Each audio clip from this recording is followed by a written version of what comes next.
Another layer that can make your shattering windows look much nicer is an instanced particle glass glitter layer.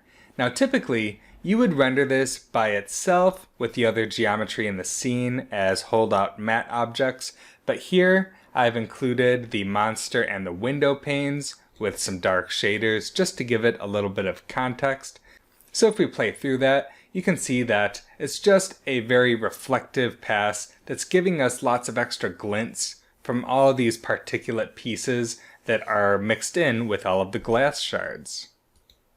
Now for this setup, I started with the week 6 building debris setup, and we only need to change a few things to adapt it for this glitter layer. Now the sourcing is a bit simpler than the building debris because these window panes aren't moving at all, and we have this active frame value on them to determine when they're supposed to shatter. So we can use this blast stop with the group set to active frame equals the current frame, and if you flip that to delete non-selected, that will isolate the currently shattering windows on every frame. Now once we have these currently shattering windows isolated, we can unpack that, and on the scatter, I'm removing the density since we don't need to vary the density of the scatter over time. We can uncheck that attribute that we were using in the previous setup, and I've turned this density scale up quite a lot.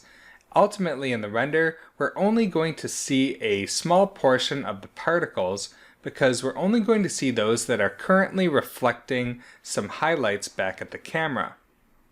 And to just show what I mean by that visually, if we go back to our render and zoom in real close and then check out the alpha for our render, you can see the alpha is showing us a lot of particles in here that we don't see in the actual color channel, because the color channel is only showing us those reflective glints, whereas the alpha shows us everywhere that those extra particles exist. And since we really only see a portion of those particles on any given frame, we really need to crank that density scale quite high. In this case, I've used a scale of 300.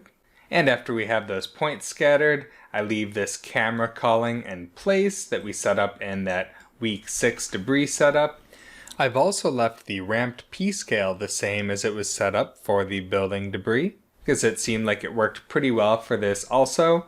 But for the velocities, we aren't trailing moving pieces to get any velocity from them. So I deleted that velocity modifier from the debris setup for that building, and I just copied this from the glass shards RBD setup instead, so that this would have the same initial velocities that the glass shards did. Another option for this, instead of just giving this a random directional velocity, is to base that velocity on the normal direction of these windows. So I'd highly encourage you to try out that as an option as well.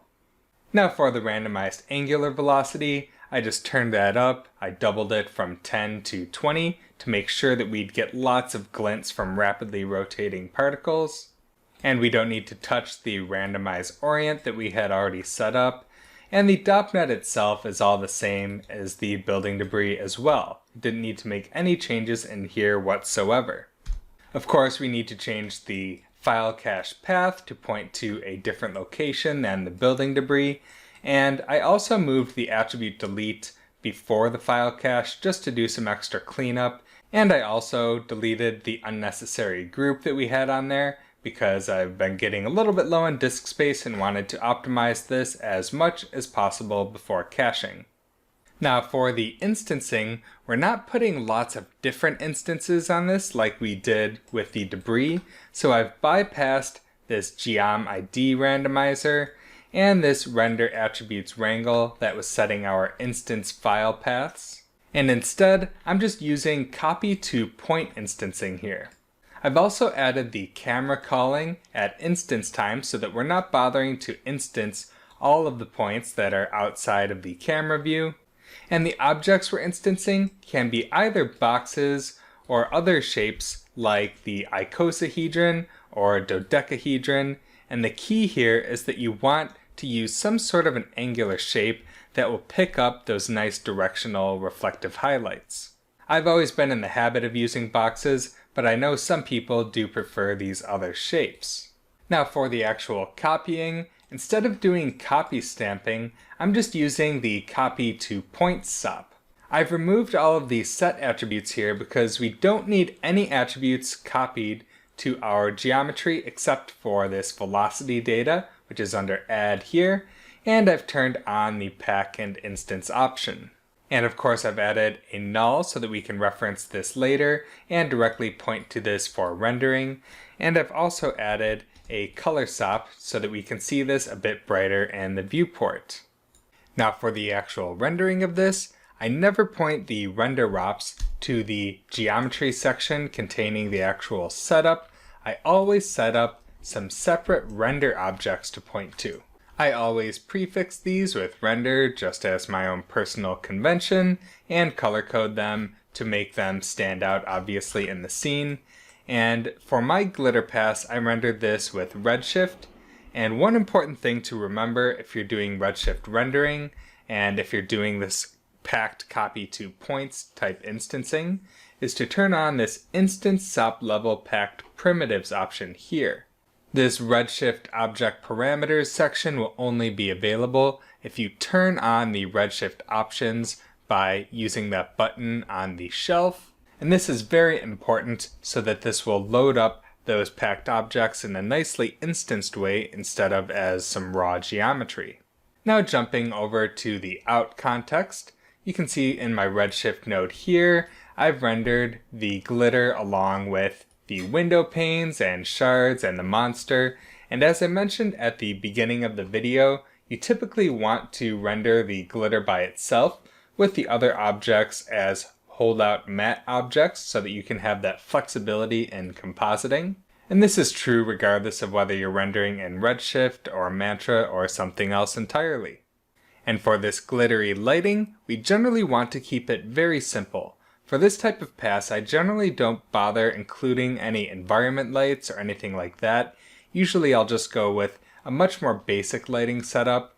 And if we go back to our object context and zoom out a bit, you can see that I've just created this Redshift area light near the camera here so that we get these direct pings right back in the direction of that camera. Although you can absolutely feel free to experiment with different types of light and light placements to get all of those nice pings looking good in your render. And then finally, to take a quick look at the material, this is pretty similar whether you use... And finally, to take a quick look at the material, this would be pretty similar regardless of whether you're using Mantra or a print... Now to take a quick look at the material, this would be pretty similar regardless of whether you're using Redshift or a principled shader in Mantra, and you'll want to turn the diffuse all the way down and the reflection all the way up. In this case, I even went a little bit over the top on the weight of the reflection just to make those reflections extra bright. And with the